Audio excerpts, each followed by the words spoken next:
Alrighty, so welcome back, everyone, to episode 2. Welcome back to the podcast. Welcome back. Yeah, do you know what I heard today? What did you hear, Luca? Our podcast, it's kind of blowing up. That's true. I saw. What was the figures again? I'm pretty sure we're bigger than Joe Rogan after this most recent scandal. I'm pretty sure that's what's happening.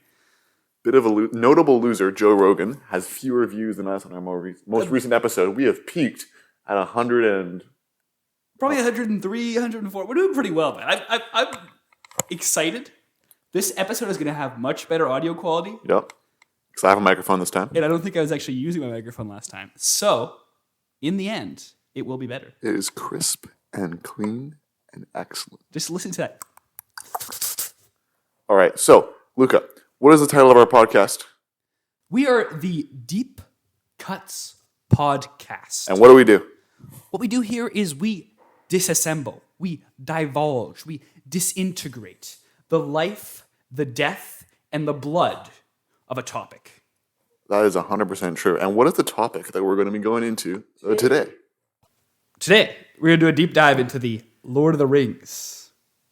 Yeah. Okay.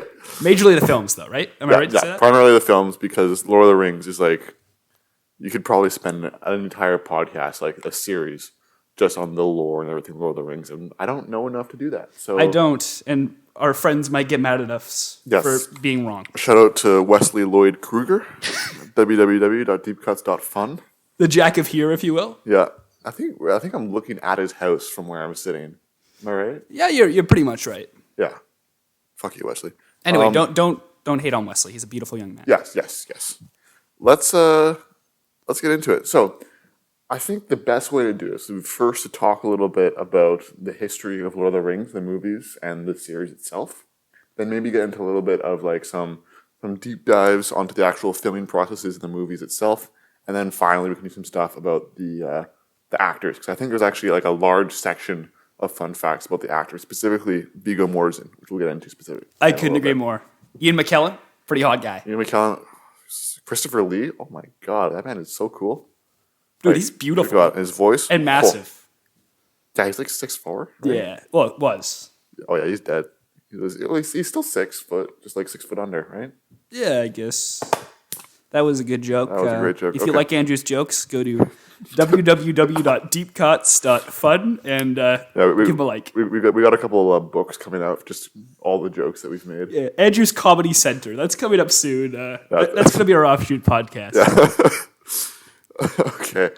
So let's just get into the history of it. So, The Lord of the Rings, the books were written between 1937 and 1949. They're written as a sequel to the already pretty well received Hobbit, The Hobbit, by J.R.R. Tolkien. The books themselves they were actually supposed to be one book. So all 3 books, all like 3,000 pages, were supposed to be published as the other half of the Silmarillion. So it's supposed to be 2 books total. This massiveness. But eventually, for commercial reasons, they were released one by one as a set of 3, which, like, honestly, is probably better because I barely made it through any of them. I doubt I could have made it through if I just saw the sheer volume of pages that remained. Correct me if I'm wrong, though. They're split up into 2 volumes in each book, right? Yeah, so 6 books total. Right. Tolkien decided to do that. I think the coolest bit about the actual development of the books, though, was that since like 1917, after he served in the war, Tolkien had developed like the entire mythology and the entire history and the languages of Middle Earth before he actually started writing the stories for it. So like he developed Elvish as an entire language with grammar, and then he realized that he needed a world rather to live in. So he started creating the mythology around the language of Elvish. And then after that, he realized he could write some stories with it. And so he created stories which existed in the world he'd already created. And this has been like an ongoing process since 1917. Oh, baby. The actual style that J.R.R. Tolkien used to write The Lord of the Rings and write his whole world was this style that he invented called mythopoeia. And it's kind of, the way that I understand it is this way that he creates the world around the story and lets the story kind of come from the mythology of the world. Which, sorry, yeah. I don't know. I like how it sounds. It's a cool sounding word, as is like a lot of the words that Tolkien created, because man apparently is a linguist before he is actually a storyteller. The only other thing that I want to say about actually Tolkien and stuff, right, in this, is that like he created Lord of the Rings, or was originally inspired to create the world of Middle Earth because he wanted to create a mythology for England and for the United Kingdom, because he felt that it lacked a mythology that you'd see in like Egypt or Greece or Scandinavia. He wanted that same kind of mythology with the gods and the legends and stuff for his country, and he felt that was lacking. So he created this loosely inspired as creating a mythology for his home, basically. I think that's pretty cool. I think that's pretty cool. So the books are written way before they were published, though, right? Yeah, I think they were published in the 50s, if I'm correct. Between one a 1 year span, 1954 to 1955. It was, from what I know, it was pretty close together. Yeah. So they were all published in 1954. Yeah, and what I found pretty interesting when researching this is they initially had pretty mixed reviews, and it was over time that they kind of grew in popularity and kind of found their footing. Yeah, well, obviously they became, I think, one of the most popular book series ever written. Like, I think they ended up selling 120 million copies. And obviously you have like Led Zeppelin and other rock groups screaming about them in their songs. You have the massive pop culture influence they've had. Like the impact they've had on the entire fantasy genre is undeniable. They are the be all and end all of fantasy, basically, along with like C.S. Lewis. Yeah, for sure. Yeah, but after, I don't know, what I found interesting is the segue, I guess, after doing these books to the films was kind of a long one, because they did it on radio first, right? Yep. So there was like a radio show in 1955, 1956, the 1960s, 1979, and 1981. So 5 separate radio shows. And ultimately they... Were those all in Britain, or where... I think they were all around the world. I didn't write down the exact places, but they were a bit everywhere in the world, because people wanted to put it on the screen, but they just felt they didn't have the capabilities to do it at that time. And so when they did radio shows, was it just like an audiobook kind of thing where they're just reading from the books, or did they adapt it for radio? I'm pretty sure some of them were an audio reading, and then some of them were like the classic radio show of like War of the Worlds style. Yeah, basically, like you hear like the sound effects. The voices are done pretty awesomely. Like that one guy that does the Harry Potter books, does all the voices. Oh, what's his name? Jim Dale, right? I don't remember, but those are great. Those are excellent, yeah. But so there's a bunch of filmmakers who like thought they wanted to adapt it, but it couldn't be done. So Stanley Kubrick, for one. Well, the thing I heard about Stanley Kubrick is the Beatles were actually, they wanted to do a Lord of the Rings version of the movie with like, I think Ringo might have been Frodo, and like Lennon was Gandalf. I'm not joking at all. This is deadly serious. That sounds awesome. And they approached Stanley Kubrick to do it, and they wanted it to be a musical. Oh my Stanley God. Kubrick turned them down because he thought it'd be ridiculous, because it would have been ridiculous. And then also, I think Tolkien was alive at this point in time, and it was like, no fucking way am I going to let a bunch of hippie musicians ruin my movies, or ruin my books, rather. But classic Tolkien moment. Like the world that we could have had, wherein Lord of the Rings was a musical done by the Beatles, directed by Stanley Kubrick, I think it's just hilarious. No, that's awesome. Like actually, Ringo, yeah, right. His nickname is from the rings he wears, so that could play into that, right? Man is already Lord of the Rings. Because he originally called Rings, and they changed to Ringo because it sounded better, because he wore rings all the time. It's a classic Ringo Starr moment. That could have been amazing, though. I'm just imagining the Beatles like on a conquest, on that like pilgrimage to Mount Doom together. Sorry, I've got the full casting here. I got it wrong.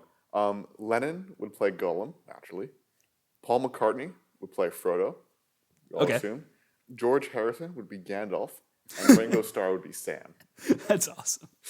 I'm just imagining this in my head, and it sounds so amazing. Like, as crazy as it would have been, I would have loved to seen it. Like, seeing the Beatles movies that are out, there's some pretty odd ones.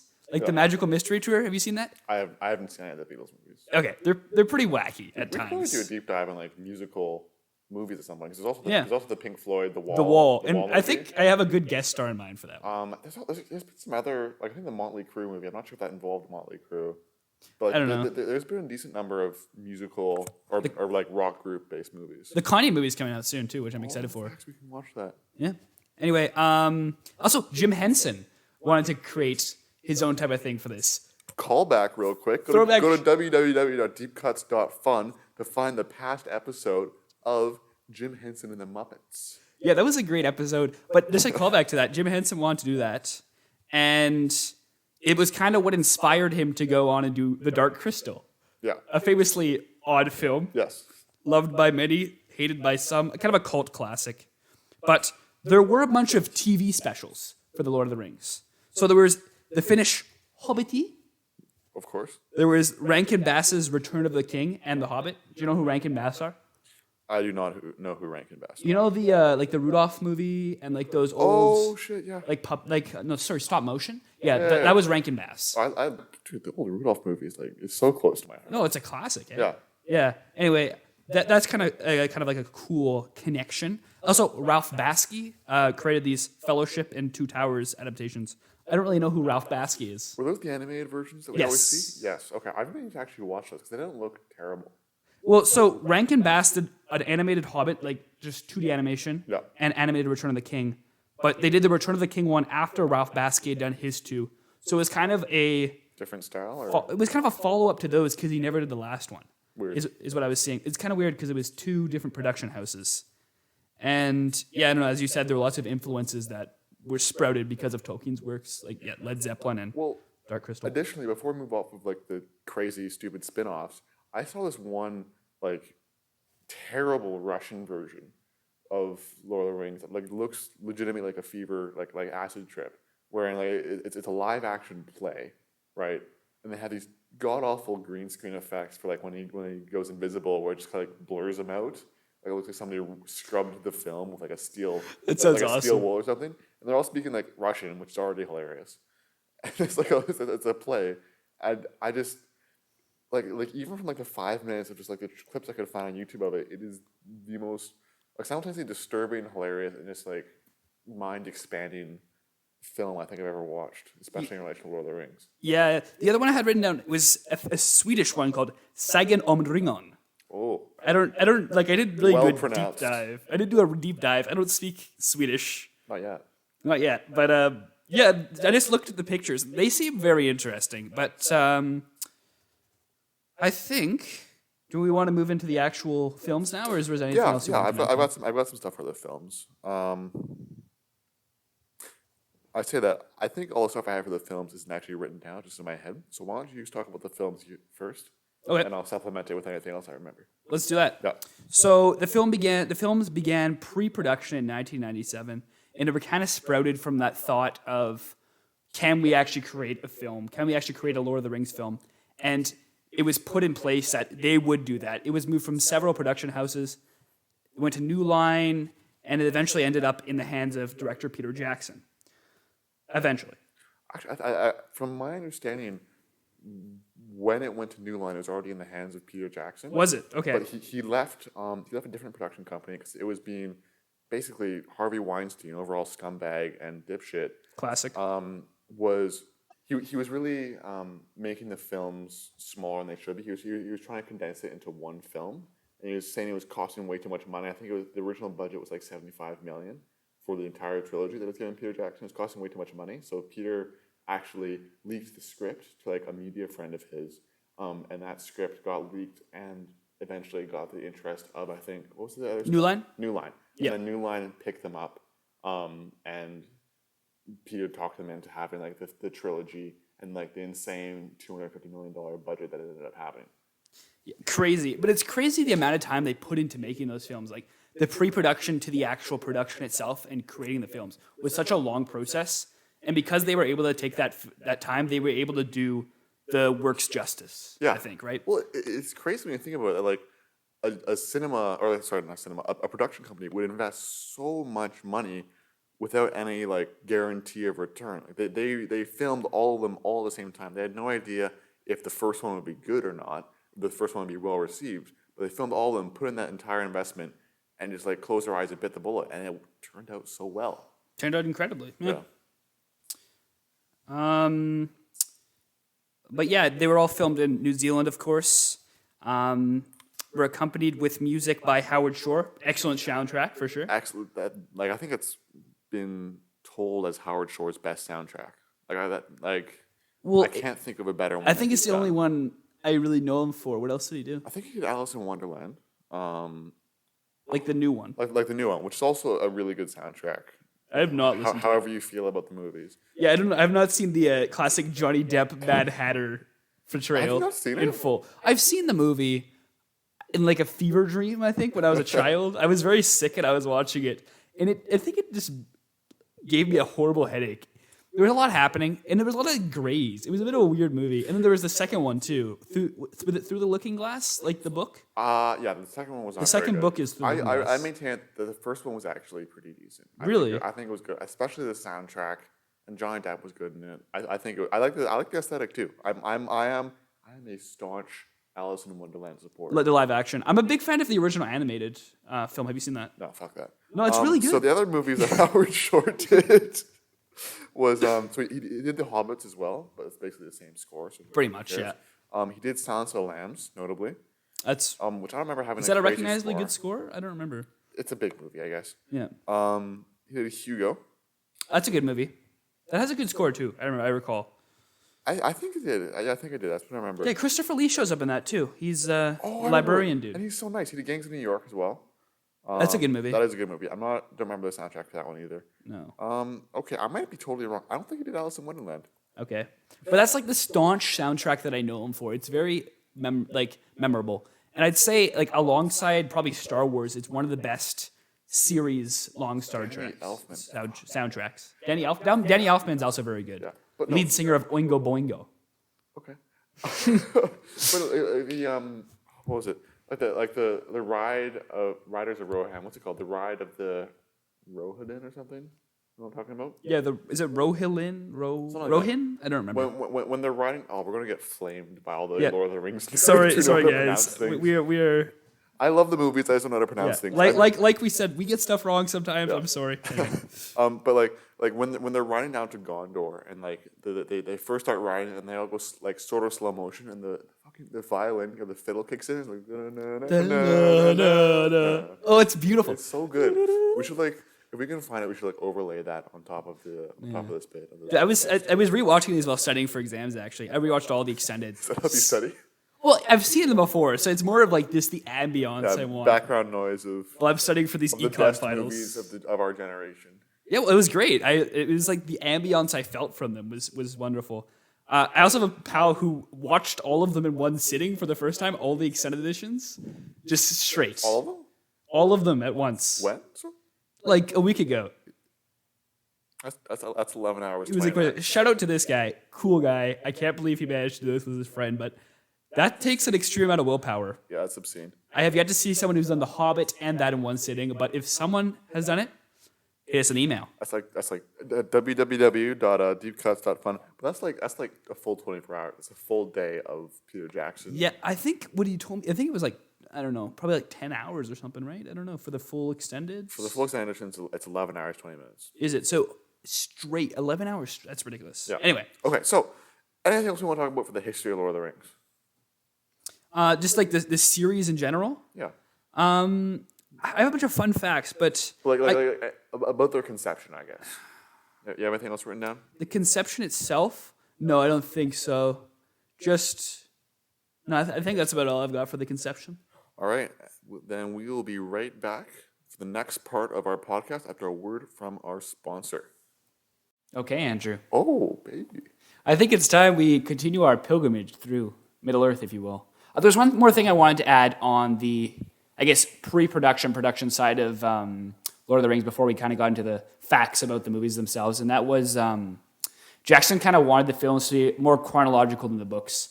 Because you know how, like, in the books themselves, there's the 2 volumes that aren't happening. They're kind of happening alongside each other, but not like you're going back in time to get to the first volume. Yeah. So Jackson himself thought the movies would work much better if he kind of moved it in a more chronological order and really cared about the storytelling and the world building as well. That's something really special to talk about with these Lord of the Rings movies is the world building. That's what they did so well. No, it was incredible. Like, nothing like it had ever been done. I don't know. Like, I guess Star Wars, but not really. I mean, like, it was something crazy. Like, a film to have that type of world to explore is incredible. Obviously, it wasn't created by Good old Jackson himself, but just incredible. But he brought the world to life No, itself. he did. No, all respect to Jackson as well for what he did. It was nothing short of incredible. Yeah. So I think with that done, we should probably just get into cool shit that we know about the movies, because I think that's why we're here, right? That sounds good. Yeah. So I think the first thing that I came across that like really stood out to me as being a cool thing that the movies did, other than like the obvious stuff, which I think we can probably get to the obvious stuff in a little bit, but the coolest thing that I found initially was that the movies themselves, they employed a whole bunch of new technology, and just like a whole bunch of money was poured into them to develop techniques for the film. So I think one of the cooler ones was this technology they used for pre-visualization. So they were one of the first films to use 3D technology to pre-visualize the scenes, so they could see if a scene looked good and if it worked before they spent all the extra money on like getting the stunts to happen and getting people to do like certain things. So if you look online, there's actually these like really like basically just shitty Blender renders of like different Lord of the Rings scenes that they use to visualize the scenes before they actually film them. Oh, And I it's think I've seen those, hilarious. But like I think it's just like really cool technology that they use to get the movies made. Yeah, no, for sure. That's pretty crazy. That's used all the time now, right? Yeah, no, it's become a staple. But these were one of the first films to like develop that technique properly. Yeah, for sure. I mean, just in terms of like critical acclaim of the films, they won 17 awards in total throughout the three films. Yep. So 17 Academy Awards, which is the most for a film series Yeah. in general.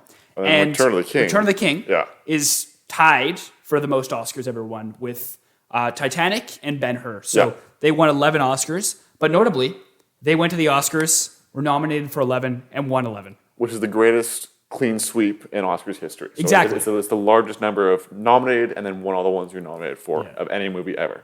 Do you know who the man or woman who won the most Oscars was, Andrew?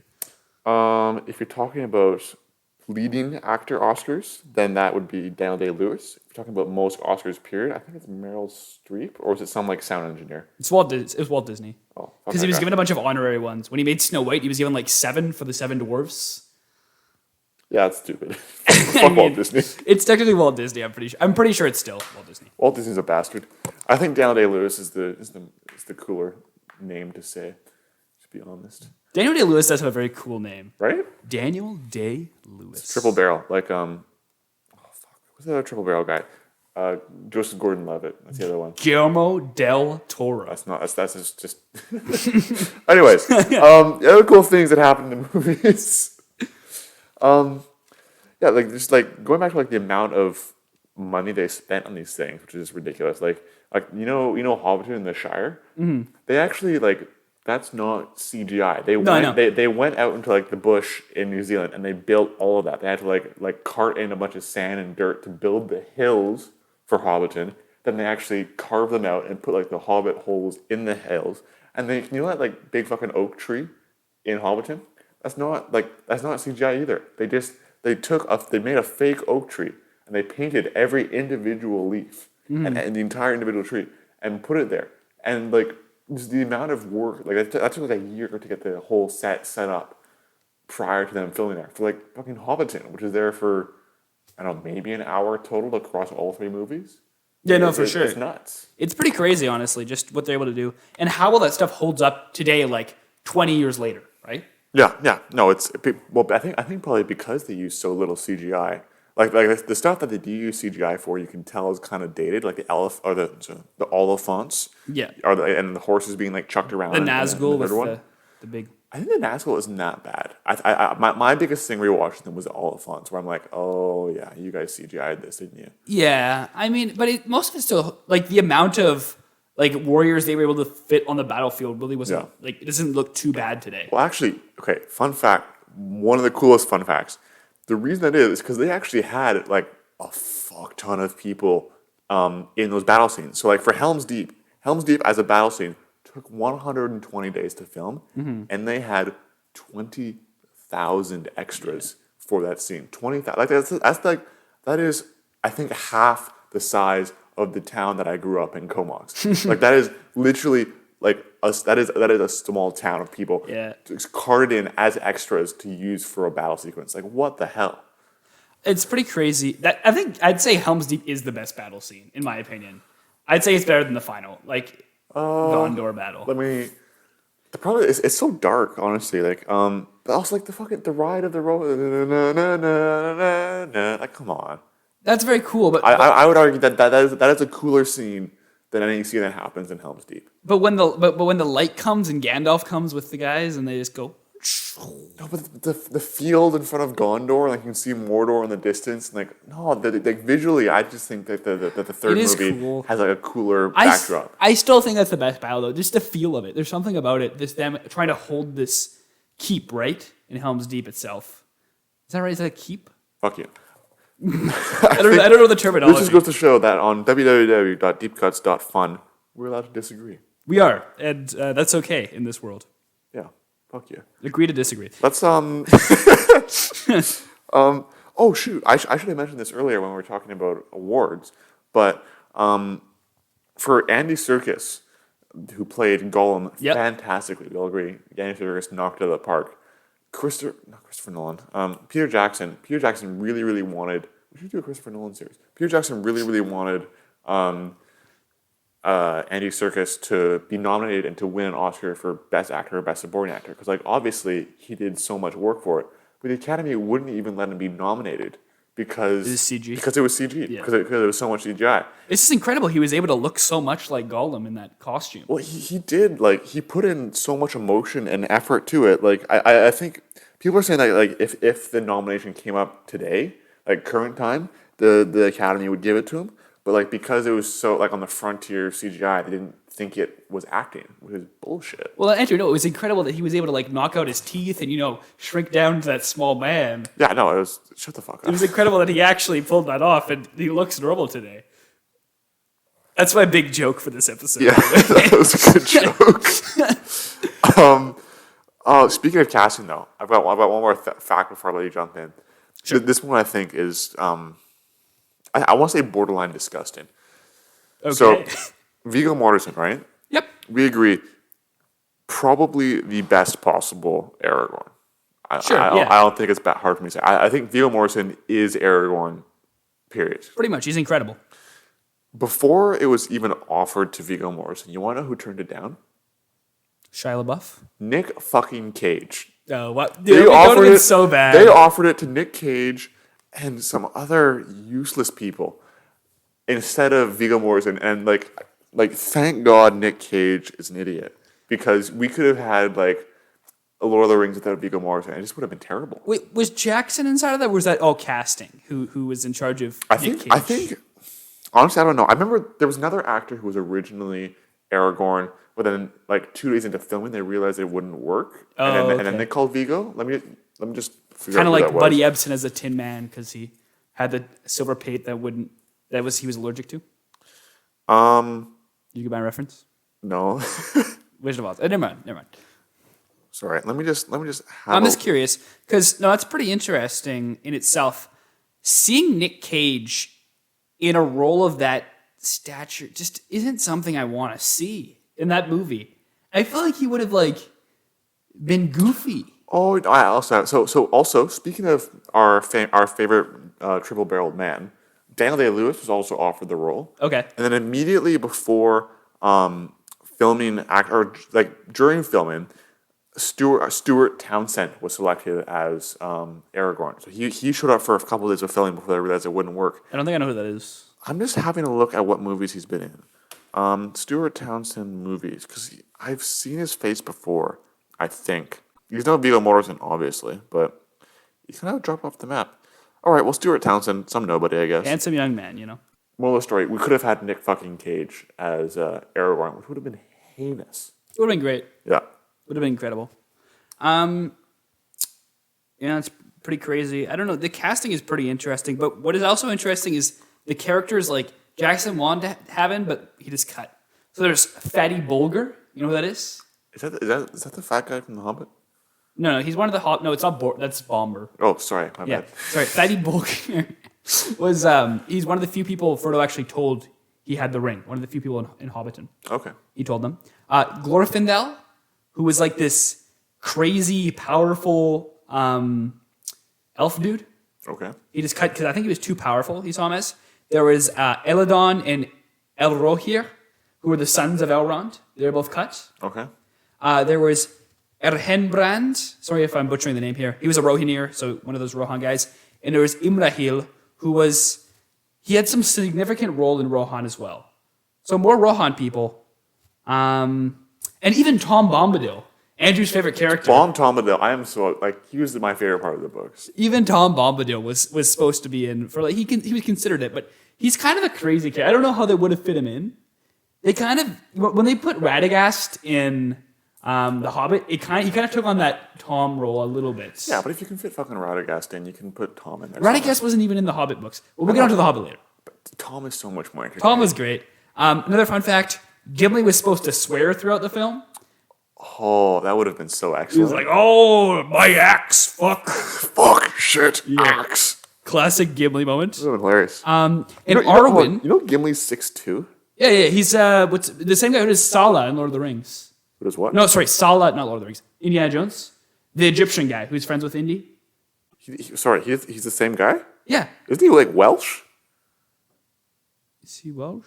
He is Welsh.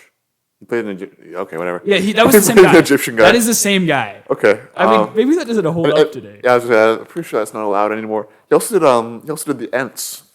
Oh, right, he did, yeah, that's right. Or he did Treebeard. It takes a long time to say something in English. I'm sorry if that line was It's like wrong. Sean Connery. Yeah. So that's why we don't say much.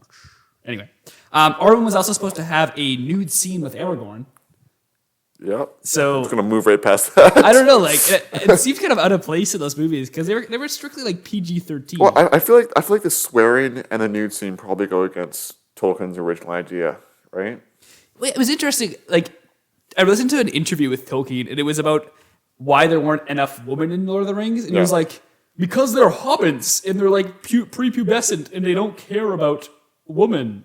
And I was like, what? He's like, yeah, because the story is told from the eyes of hobbits, they don't care about talking about women as much. And I was like, that's just a stupid justification. Yeah, I mean, I sort of get that. Like, I guess, my understanding is, I think he probably wanted to keep it like as pure as possible because man himself was like a devout, I want to say Anglican, but I can see that like wanting to focus more on the story itself and the fantasy and ignoring that kind of side of it. But like, I feel like that also led to him just not representing women at all, other than like Galadriel, Arwen. What was I am no man. Oh, Eowyn? I think it's Eowyn. Yeah. So it was Theoden's niece. Theoden's niece. Yeah, Theoden's niece. Right. I know your name. I know your name. Yeah, that's a very cool scene when she just kills the Witch King. Yeah, stabs in his face and like crumples. That was very awesome. I am no man. That was good CGI, honestly. That was great CGI, and that still holds up. There's some of it, that definitely doesn't as much, but that is a scene that does a surprising amount. I'm just going to say it again. A surprising amount of it holds up today. Yeah, I agree. It's pretty crazy.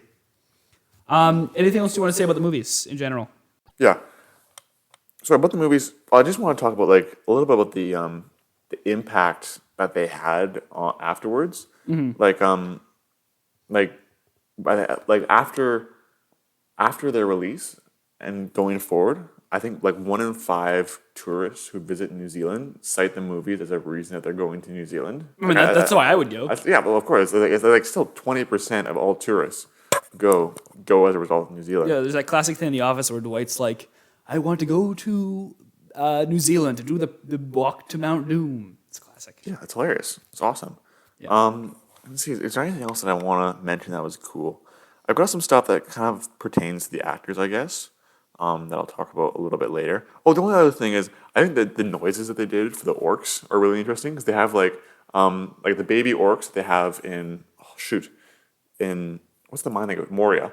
The orcs in Moria are the goblins. I think they're orcs in Moria. They're not goblins. Definitely not goblins. The orcs in Moria, the noises that they make are all recorded seal noises. And With their baby orcs? No, like they compared to the Uruk-hai. Yeah. So the mini orcs compared to the Uruk-hai, they make seal noises. Okay. And the big daddy orcs in the form of the Uruk-hai are actually sea lions and sometimes tigers used for their sound effects. So I just think that's super cool. That's very cool. That's a little bit of insight into Oh shoot, what's the profession called where you make sounds for movies? You know what I'm talking about? It's like VFX. There's a certain name for it, Yeah, right? it's like a funny name. I don't know. Is But no, it's pretty interesting for sure. It's called a Foley artist. A for sound Foley making. artist? Yeah, like a Foley. Okay, interesting. But the Uruk-hai were created by Saruman, right? Those didn't exist before him, Yes. right? Okay, I'm trying to remember that. Yeah. Yeah, White hand of Saruman. created. Yeah, Birth those babies. yeah, classic. And then the orcs were originally elves who were like Tortured. yeah, like Exposed to manipulated. darkness. Yeah, by Morgoth and then Saruman, and then Sauron. Oh wait, Sauron and then Saruman. My bad. Something like that. Yeah. Yeah. All right. Well, anything else you want to mention for the movies themselves? I think that's about it for me. Yeah, I think that's about it. Yeah, the movies released year to year, 2001, 2002, 2003. No, that's about it. I don't know. Did we want to go talk about The Hobbit a bit now? Sure. Yeah. We could just briefly go over that. Luca, did you like The Hobbit? I did not. Actually, as a kid, I really liked the first one. I thought it was, I really enjoyed it. Because you were but a child. Yeah, I was probably in grade 5 at the time. I saw it, I was like, oh, this is really cool. Grade 6, I saw the second one. Yeah. I was like, okay, I'm enjoying this. But we got to the end, and then he's with Smaug, right? Yeah. And then the movie just ends with all Smaug escaping and stuff. I'm like, I have to wait a whole another year to see the end of this? There can't be that much more. Yeah. And then when I saw the next one, the next year, there really wasn't that much more. It was just a bunch of extrapolation on this long battle. It was a very long battle, yeah. What I just hated about it was having read the book singular beforehand. Yeah. Because I was the only one I'd read before watching those. I expected it to be pretty similar. And it really wasn't. Yeah, no, it was not. All that stuff with the pale orc, he was mentioned once in that book. Yeah. And he became the mainstay. Legolas, Orlando Bloom is showing up out of nowhere. I don't know why they decided. I guess they decided because the Lord of the Rings was so successful that they must have A big name? a trilogy as well. Right? No, that's only what happened, right? So it was originally supposed to be And so two they got movies. so much filler. It was originally supposed to be it was originally talks of 1, then 2, and then the film studio was like, oh, everyone likes a trilogy, so 3 movies, right? So Yeah. it was originally Guillermo del Toro, right? He was the one who was interested, and then eventually went back to Jackson. But the issue this time was that, unlike the Lord of the Rings, where they had so much time to produce and pre-produce and create all that magical world, Yeah. they had no time with these ones. You want to hear something disgusting though? What? Guess how much the Hobbit trilogy made? How much? $3 billion. What's that comparative to? I think that's almost the same. And you gotta adjust for inflation too, right? But I don't know. Yeah, well, that's like 10 years of inflation. It's still, I don't know. Anyway, Hobbit wasn't my favorite. They released 2012, 2013, 2014. They won a sum total of no Oscars. Lord of the Rings made 2.9 billion, so they made 100 million less total than the That's Hobbit. horrible. That disgusts me. That is, Anyways, yeah, it was literally just because everyone loves a trilogy. There's not much more I have to say about the Hobbit, really, except for that. I don't know, that goblin scene. yeah. It's kind of Okay, to be fair, The Hobbit was a clusterfuck. I am excited for the Amazon series, though. Dude, the Rings of Power. Yeah. I'm so hyped because you know how they're putting so much money into that show. They put 400 million. It's into the it. most they've ever spent on a show ever. I'm pretty sure. For one season. Yeah, and I think it's that for one episode, it's this. I could be completely wrong with this, but it's the same amount as they put in for a season of Game of Thrones. Yeah, well, fuck Game of Thrones. I am excited. I'm super excited too because I don't know. I just love Lord of the Rings and it should be great. Yeah, Amazon Rings of Power coming out later this year, hopefully. Should be September 2022. Yeah. Yeah, hopefully. I'm really hyped because that's the whole story of how the Rings of Power were formed. Yeah. And that's actually something that really interests me. 9 to the men. Is that right? Yes. 5 to the dwarfs. Okay, no, I don't think that's right. 3 to the elves. 3 to the elves. I think it's 5. Oh no, yeah, there are 9 nine. to the men. There are 9 ring wraiths. And then 5 to the dwarves, right? Sure. And then Sauron in secret. Sauron in secret forged one ring to rule them all. And then there was the ring guy And too. in the darkness. Yes. One ring to rule them all, one ring to find them, one ring to string them all, or bring them all. And in the darkness find them. Bind them. Bind them, sorry. The B. Yeah. No, it's very cool. Very cool story. Do you want to end off the movie facts there and take a quick break before we hop into our actor tidbits? Let's do it. So, Andrew, I think you got a bit you want to say about these personaggio characters. Yes. Well, not so much the characters as the actual actors themselves. So I've got a bunch of different facts about a bunch of different actors, and I've got a bunch of facts about Viggo Mortensen because the man is basically a god. Let's do it. I know about a lot about Christopher Lee and Ian McKellen, but that's probably my extent of knowledge of the actors. Okay. Well, I'll do my little brush over them, and I want you to fill me in on the deep dives of those two. I also know a bit about what's the Gimli guy's name? No, no idea. I know a bit about him too. So. But okay, so the first thing I want to talk about is there's different members of the Fellowship. So the first one that I found really entertaining is Boromir. Mm-hmm. So Sean Bean famously dies in every movie that he's in. Remember our math teacher stalked him in a mall once, and he saw him there. Oh shoot! Do you remember right. that? He told us. I do remember that. That was Patty G talking about Sean Bean. Shout out to our math teacher if you're watching this. Patty G. Hey, Patrick, go to www.deepcuts.fun. We'll hook you up with some merch for free. Yeah. Anyway. Just send us a photo of your face. Where He saw Sean Bean in a mall. Yeah. Crazy story. But, so Sean Bean was terrified of helicopters and, really didn't like flying with him. So he was flying for the first time, you know the bit in the Fellowship where they're, hiking over the mountains? Yeah. And they had to fly everybody up there by helicopter so they could hike. And they're flying everybody up, and Sean Bean was in a helicopter with Merry and Pippin, the actors I forget. Yeah. And those two little shitheads were they knew that Sean Bean was afraid of helicopters, and so they were to the pilot, hey, why don't you show us what this helicopter can really do? And they're trying to get him to do flips and stuff, and take it side to side, yo, how close can you get to that mountain over there? What if just run into that mountain? How would you feel, Sean Bean, if we just died right now? Just scare the shit out of That's the man. Hilarious. And you refuse to take out helicopters ever since. Really? At least for that filming.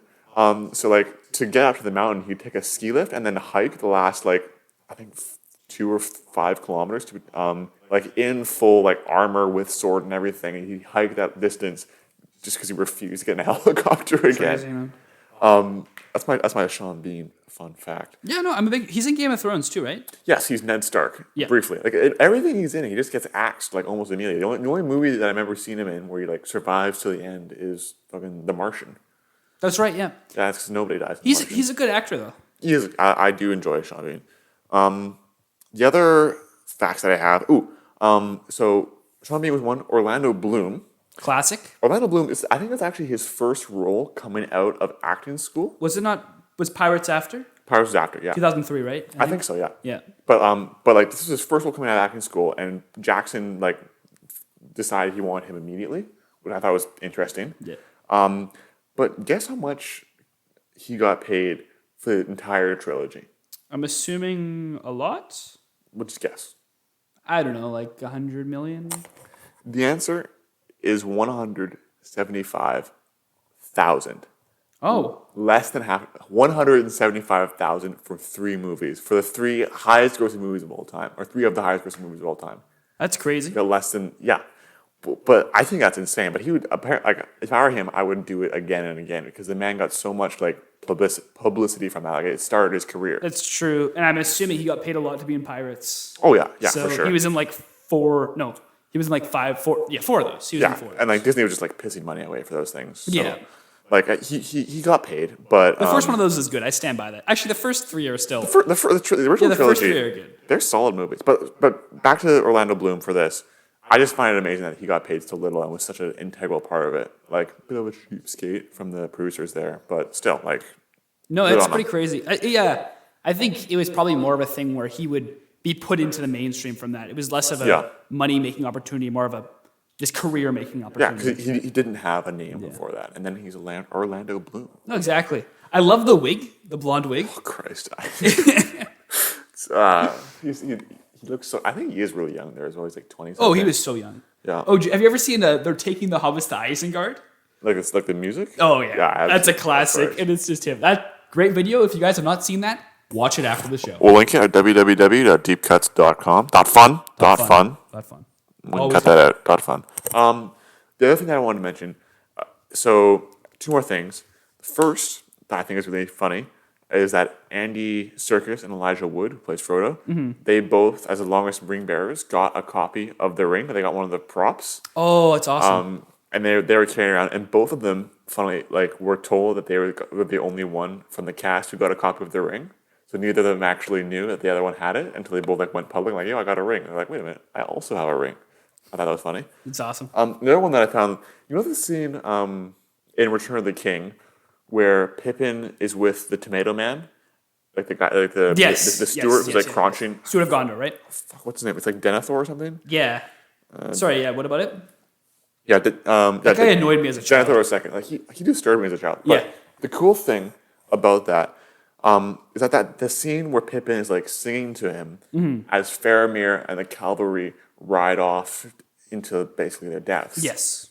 Like I think that's probably one of the most memorable scenes of the entire trilogy for me sure. personally. Like, Yeah. that stuck with me. I'd watch that on YouTube by itself sometimes. Well, it's eerie and it's so emotional. It's beautiful. It's a genuinely beautiful scene. There's so much going. I don't know. There's a lot going on, but it's done in such a beautiful way. The way it was just all put together is incredible. Yeah. So that was a fantastic scene. And the funny thing, or the cool thing about that, is that was actually inspired. Like, they didn't have that in the original script when they were filming. And they actually filmed it after one of the writers was in on a karaoke night where Pippin's actor sang during the karaoke night. And like the writers saw it and was like, "Yo, we gotta figure out a way to get this into the script." And that's awesome. And they wrote it up, thought of it, and then recorded it within, I think, a 2-day period and put it into the movie. That's sweet. And then it became like one of the most impactful scenes in the movie. I just think that's fantastic. Nice. Do you have any? So you want to talk to us about the two wizards? I can talk about the two wizards. I'll start with, I'm a big Christopher Lee fan. Yeah. Crazy guy. Did a lot in the army. Yes. Like, he was a crazy army vet. Well, he was Secret Service, right? Yes. Or Literally. not Secret Service, No, but but no. like he was. He was Was a it spy. SEAL? What was he? No. He was a spy, right? He was like MI something. I'm not exactly sure, but he was a crazy military guy. And he's appeared like everywhere, right? He started out in the Hammer, like one of his first acting stuff was like the Hammer horror films. Are you familiar with those? I think so. He was in like Dracula and stuff. Yeah, so basically there was the American Universal horror films, like Frankenstein, created by Jason Whale. Really? Yeah, but the guy's name was Jason Whale.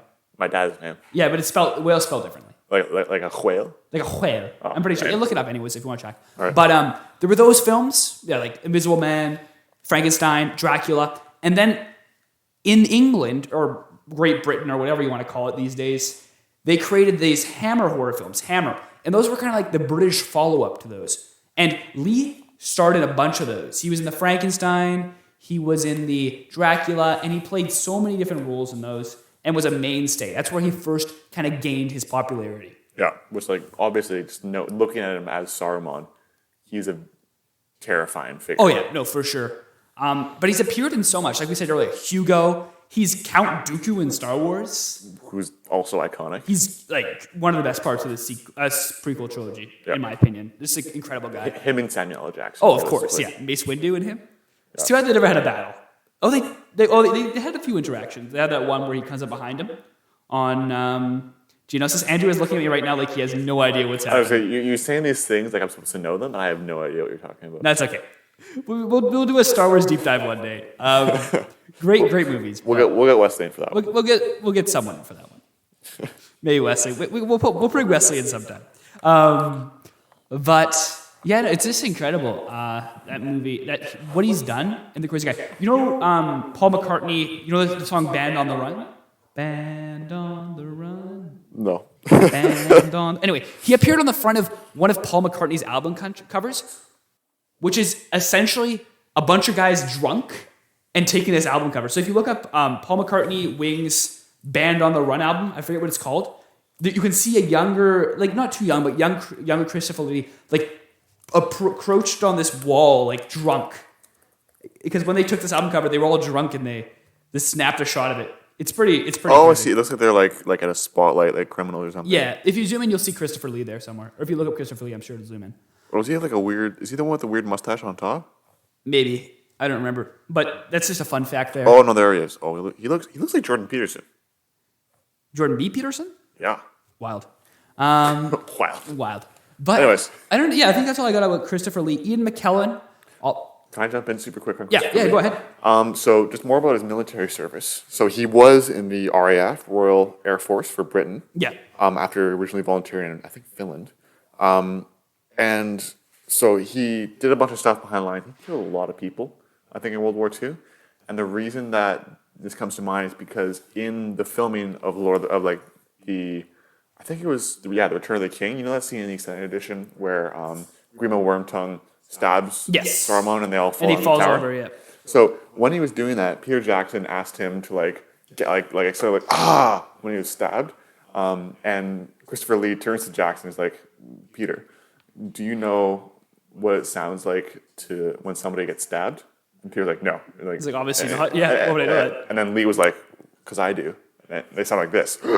And that's the sound that he made when he got stabbed. Yeah. Because he's stabbed people in the back before. Also, if you haven't watched it, the Trollololo Saruman getting shot is incredible. That's another incredible Lord of the Rings tidbit for you guys. And then the only other thing quickly on Lee, he's also in a bunch of death metal bands or black metal. So that's another thing. He's sampled on a bunch of them? No, he sings. He's a lead singer for a heavy metal band. That's crazy. I had no idea. Yeah. That's baffling to me. Wow. Anyways, on to Ian McKellen. Oh, but yeah. Also, one more fact, I guess about The Hobbit. He couldn't do a lot of those scenes because he was just so old. So they had to kind of CG him in some ways. Because he was doing some crazy staff work in that one. Man, it sucks that people die. Dude, I know, he was such a cool guy. Rest in peace. Ian McKellen, obviously been in a lot of shit. Oh yeah. X-Men as X-Men. Magneto. Woo, so good in X-Men. He was great because he usually plays a good guy, and it was really neat to see him as a bad guy in those. I love the X-Men movies. Actually, I love the good X-Men movies. Yeah. First Class is the best one in my opinion. But he was incredible in that. Yeah, McKellen. He's been to Victoria a bunch of times, which is very cool. Awesome. Excellent. You love Victoria. Oh yeah. As Magneto, but actually, I don't think I have too much to say about McKellen when I think about it. What else do you have to say about McKellen? I don't have that much, honestly. Yeah. Just an excellent guy. I think they're both, if not knighted, then they definitely have OBEs, I think. Yeah. He was. I think he's definitely Sir Ian McKellen. Yeah, Sir Ian McKellen. And yeah. He was also asked to be Dumbledore after Richard Harris died. Oh, that would have been cool. I think the two wizards would have been confusing though. Yeah, no. I think he was one one film series was enough for him. He said. Yeah. And he couldn't. I guess he is in the X-Men and stuff, but I guess one high fantasy series is enough for him. Which is fair enough, but he would have. Oh, I'm trying to think. Do you think he would have done a better Dumbledore? I didn't mind the second guy actually. What was I didn't either. But what was his name? Michael Gambon, right? Yeah. He was different than Richard Harris, but he was kind of more comedic in some ways, and just kind of played a different Dumbledore. Two very different Dumbledores, but I like them both for unique reasons, I'd say. Yeah. Anyway, Harry Potter deep dive coming one day. Wait, Richard Harris is Jared Harris Richard Harris's son? I don't know. You know Jared Harris though? I have no idea who that is. He played Moriarty in the Robert Downey Jr. Sherlock Holmes movies. He's also in Chernobyl. Oh. Okay. Well, I don't know at all actually, but he is. Is he? He Actually is. Really? So Richard Harris was also in. Oh, that's so cool. I don't know why we're talking about Richard Harris, but just on this topic, he was also in Gladiator. He was Marcus Aurelius. He was Marcus Aurelius. Yeah. That's right. Yeah. Yeah, that's just another fun fact. Oh, that's a great movie too. These are the deep cut. These are the deep dives that you pay deep cuts for. Russell Crowe in that movie. If you want to donate to Deep Cuts, by the way, go to www.deepcuts.fun. We have a Bitcoin account. Exactly what I say. Bitcoin, Ethereum, pretty much any non-fungible token we'll take. If you want to mail us some mushrooms, some ketamine, some... A little bit of anything, really. Peyote, really. I don't know what some of that stuff is, but that's okay. We're trying to get Luca off heroin, so it's kind of an issue. Avoid sending us that, please. Nothing addictive. I have a problem. Yeah. Luca's got a big problem. Anyway, moving on. He sold the dog. So, the other thing I want to talk about, I think it's now the time that we should talk about Viggo Mortensen. Okay, Andrew has been very excited to talk about Viggo Mortensen. I like him a lot. I especially like the scene where he talks about himself like aging slowly. Yeah. That's a very good scene. And that's only in the extended edition. I think it's the extended edition. Yeah. Just one other topic. I think the extended editions, like in the commentary, if extended editions are better than the normal editions. If you think the normal editions are better, you're high and stupid. Like No, here's what I will say to the normal editions. They're better if someone has never seen the content before. They're better paced, for sure. So I hear what you're saying, and I respond with, go fuck yourself. They're better talking paced. about Viggo Mortensen. Okay, I'll let you go into Viggo Mortensen. We might come back to this. But yeah. Talking about Viggo Mortensen. This guy was basically, the reason I think he's so cool is because he is basically like the perfect Aragorn. Like, man committed to the role so hard. He didn't even read the books before he took the role. He took the role because his son had read the books, and when he learned what character he was, his son was like, "Oh my God, Dad, you have to do this." And he was like, "Okay, fine, I'll do it," because he's got to be a hero to his son. So first off, I think that's excellent. That's so cool. Classic cool dad moment. Of course.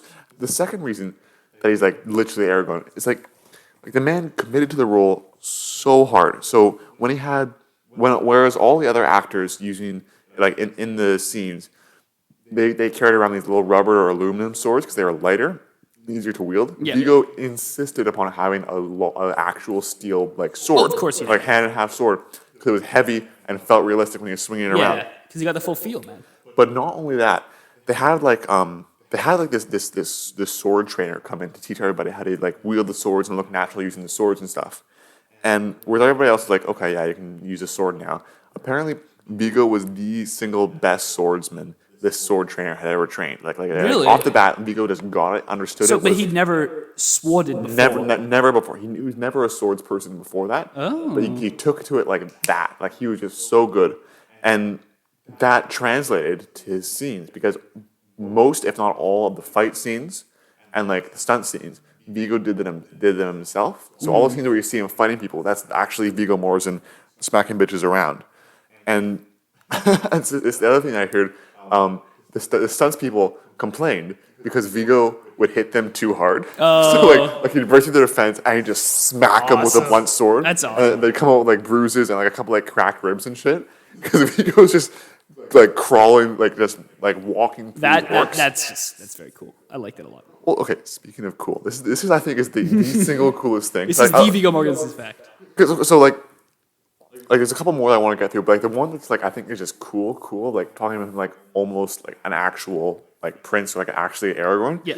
You know that scene in the first movie when like just before or after Boromir dies, where that orc throws the knife Yes. at Viggo at Aragorn? Yes. So he like chucks a knife at Aragorn, and in the original film or the original plan, it's supposed to hit a tree, right? It's supposed to miss him. But do you remember what happens in the actual film? Doesn't he catch it?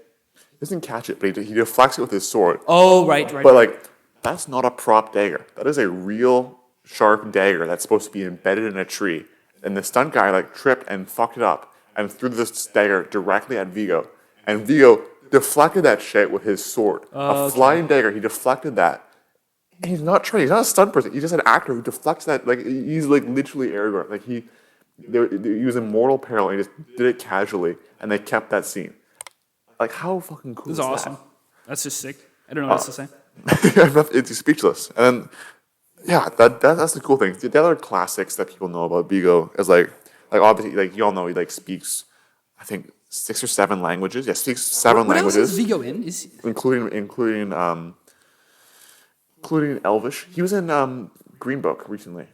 Is it Green Book? Who was he in Green Book? He was the counterpart to the piano guy. That was him? That was Viggo. I had no idea that was him. He does the Italian guy who's like, I like to be a leg breaker, the bouncer at the club. Yeah, no, that's what he is.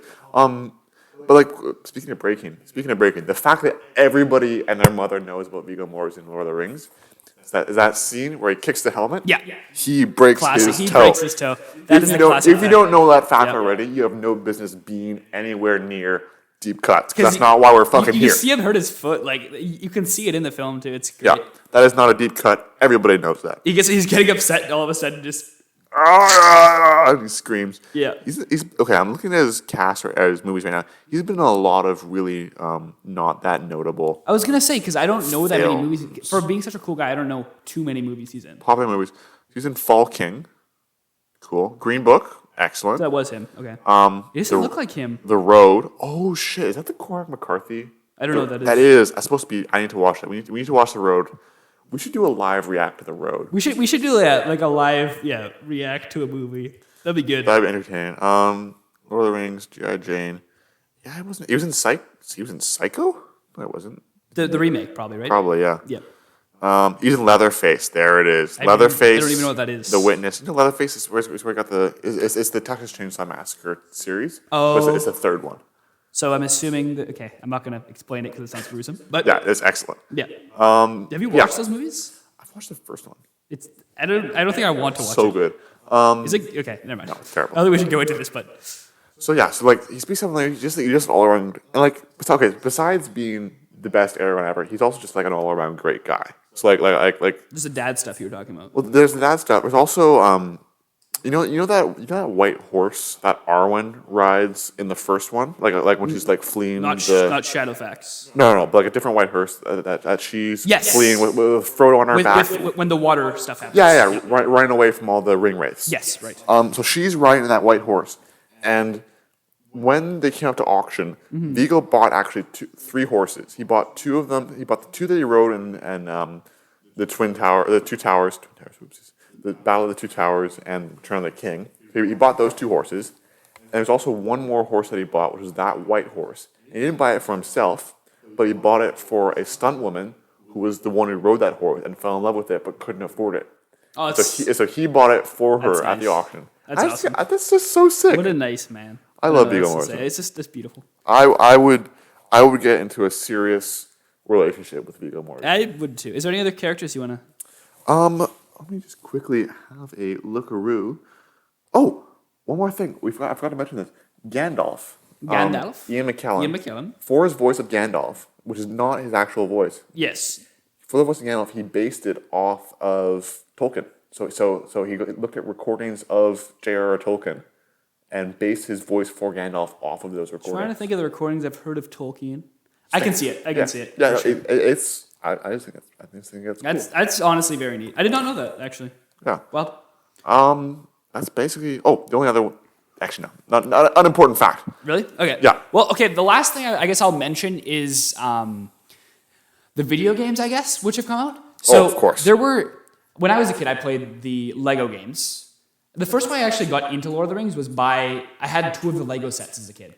I never played the Lego games. I really need to get them. And you never played any of the Lego games? No, I didn't ever play the Lord of the Ring ones, which They were actually quite good. Even the really Hobbit want one to. was very good. Yeah. And as someone who notoriously does not like the Hobbit, Yeah, it was notorious very good. now. The Lord of the Rings one was very good. I played it with my brother a lot. Really fun. Shout out to Dante. Yeah.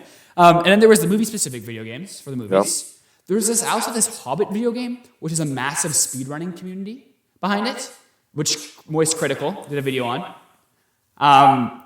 And then there's these two games that have been massively critically acclaimed. So the Middle-earth games. Oh, that's right. Yeah. Middle-earth Shadow of Mordor. Shadow of Mordor. And Middle-earth Shadow of War. And they have this mechanic where I think it's the Nemesis mechanic. Yes, I've been meaning to get into those games. They're supposed to be excellent. Because so you encounter someone in the game and you cut their arm off and they'll come back and have this battalion and they'll remember you. Or they won't have an arm. Yeah. It's so awesome. We should get into those games together. We should. No, yeah, that'd be very fun. Can you play co-op?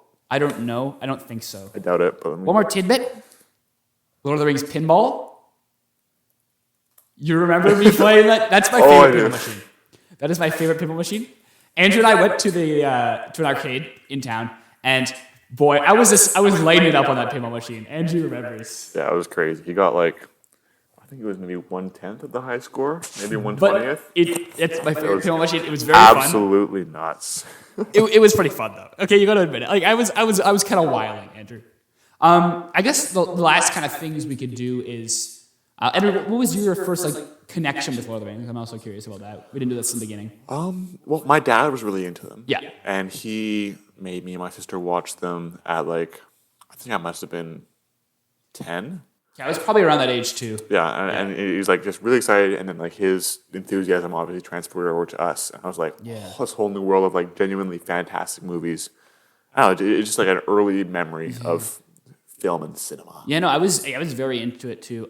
My dad was into it. His wedding ring was also like looked like the ring from Lord of the Rings. That's excellent. Which was very cool. That is I didn't realize that excellent. until I was older, and I mentioned it to him, and he was like, "Yeah, that's why I got it." I was like, "That's awesome, man. Like That is sick. That is very cool." But yeah, I guess my first connection was like I said, the Lego sets, and then my dad was pretty into it, so he got me into it. My brother got into it alongside me, Good man. And- Shout out to Dante. and we watched the Hobbit movies in the theater. I remember going. We went every year. Like he'd take us out of school early to go see them. That was a classic. But yeah, if you had to, what's your favorite character? Do you have a favorite character? I guess from Lord of the Rings, Oh shit.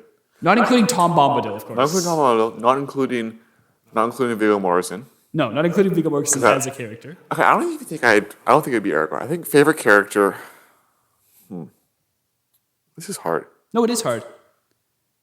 I have to like Gandalf. I like Gandalf because I think I like Gandalf and Sam because they have my two favorite quotes or like quotable passages. What are in the series. quotes? Let me find. So the Sam one is that quote in the third movie or the second movie. I think it's the second movie actually, where they're in near Gondor with Faramir, and Yep. the ringwraith comes in, and he's like, he's talking about the best stories, Mr. Frodo, the ones with darkness and You're like, oh, I know exactly what you're talking about. I guess I'll talk. And then what was the Gandalf quote? Do you remember that? the Gandalf. Oh yeah, sorry, the ones that really mattered, full of darkness and danger they were, and you think it can't possibly turn out awesome. right or whatever it is. That is just such a fantastic quote, and delivered so well. Yeah, no, for sure. And then the one for Gandalf, I'm just gonna search it up so I can do it justice. Yeah, for sure. Yeah, no. The thing with me in quotes is a lot of the time I try to recite them, Yeah, and they and you really fail. are not the same. Okay, I've got it. So Go ahead. Frodo, little bitch that he is, goes, Gandalf, I wish it need not have happened in my time, said Frodo. And then Gandalf being Stoic. God, so do I. And so do all who live to see such times. But that is not for them to decide. All we have to decide is what to do with the time that is given to us. Like, Exactly. that is such a fucking... That's a great quote. That's the quote that you listen to, you sit back and you're just like, huh. Yeah. For a second. Especially when Ian McKellen delivers it so well, with so much like sympathy and like sadness in his face. Like the entire melancholy feeling that you get throughout the Lord of the Rings. I think something we haven't talked about yet. But it just emphasizes the deep sadness of the world that is like dying, basically. Like the elves for are sure. leaving, like magic's leaving the world. And the deep melancholy sadness is kind of like almost encapsulated in that quote where it's a terrible time to live in. The world is changing and dying, but there's still the hope and there's still the drive to do good with the time that you have. I think that's Exactly. I think that's magic. Very, very cool. The world itself is just incredible. My favorite character. Sorry, No, it's okay. No, Bad I've just had transition. this in my mind. As a kid, for some reason, I really liked Theoden King. I facts. don't know what about him. I just loved him for some reason. I've got something to say when you're Yeah. done. Okay. Me and my dad have this fun theory, not about Theoden, but you know his little like I think his nephew, But the guy who's played by Carl Urban. the guy who leaves and Gandalf goes and finds. Yes. Yeah. Yeah. Our pet theory is that this guy's actually just really stupid. Because every scene you see him in, when he's like talking to people, they always have to like explain to him what's going on. yeah. Like if you watch the movies with the context that Carl Urban's character is just absolutely monumentally stupid, it just makes That's it pretty so awesome. entertaining. That's pretty awesome. Yeah, that's why. That's pretty awesome. Incredible. I don't know. There's something about Theoden I just liked him a lot. I don't know why. As a kid, something drew me to him. I just thought he was like such a cool leader, and like you see like the evil like taken out of him, and then he becomes this stoic leader. But I think we're running out of time, so Yeah. I think the last thing I want to do is, do you have a ranking of the films, of the three? I think. You know what? I treat it like Tolkien treated it, As one film. I knew you were going to say that. where Too. all of them are one creation. I It is knew the you were Lord of the gonna say Rings, and they are one film, and they are Oscar-winning and gorgeous as one film. I freaking knew it was going to happen. And you're going to tell me that The Two Towers is the best, followed by Fellowship, followed by No, Return of I the think followed by Return of the King, followed by Fellowship. You knew exactly what I was going to say. Two Towers, Return of the King, Fellowship. I think they're all great. I think they're all almost at the same par. But Two Towers just has the best battle scene. I don't like the battle scenes that much. I like the story more. I am more of a mature viewer, I- and because of my maturity all right. and my culture and my taste, The comedy I at Helm's Deep, prefer though. comedy. Shut the fuck Like up. between Ghibli, you have all those awesome Comedy isn't culture. Comedy is culture. You know what in a lot of culture is? ways. Culture is the fantastic quotes from Gandalf and Sam. That's true. That's good too. So to close it off, like I think it should be, my favorite thing about the entire series is the deep and fantastic and rich atmosphere of melancholy and a world of decay, and then the hope and the spark of like some good in a world that is dying. I think it's a fantastic. That is thing. definitely a fantastic portion of the movie. So the last scene that I want to leave our listeners, is that scene in the third movie when they're at the volcano and they're dying basically. Frodo's being consumed by the ring. They're both exhausted. They're starved. They're dehydrated. They're crawling and barely able to make it. They think they can't do it. Yep. They're so close to the end of their task, and they look up and through the clouds, Eagles. through the smog of Eagles. Mordor, the clouds. They see one star up in the sky. And then as symbolized, just that little bit of good, that little little bit of hope. serendipity, I know, a little bit of hope. I think that image is where I want to leave But Andrew, Lord of the Rings. why couldn't they just take the Eagles to Mordor? You ruined a good thing. You ruined a good thing that I had. I'm sorry. I left it on as I was artful with it. That was beautiful. I left it good. That was and you beautiful. give me the fucking Eagles to do. They can't fucking do it because I know. it would be seen immediately. I know why. Sauron would see it and he'd take it down with his Air I know. Force. Also, they weren't able to control the Eagles in that way. Yeah, go. Anyway, fuck that was just yourself. my big joke for the end. Thanks to Fleece for our musical theme this episode. Yeah, thanks, Great Fleece. work. We are the Deep Cuts Podcast, no spaces, capital on each word on YouTube. If you want to apply to replace Luca Gaffney for being an asshole, please reach out to me at www.deepcuts.fun or deepcuts@funmail.com. You have to beat me in the Lord of the Rings pinball machine, which will be hard to do because I'm pretty good at it. No, you don't. I'll take anyone, please. God. Anyway, thanks again for listening. Check us out. Call us when you see us. See you another day. Bye, bye, bye.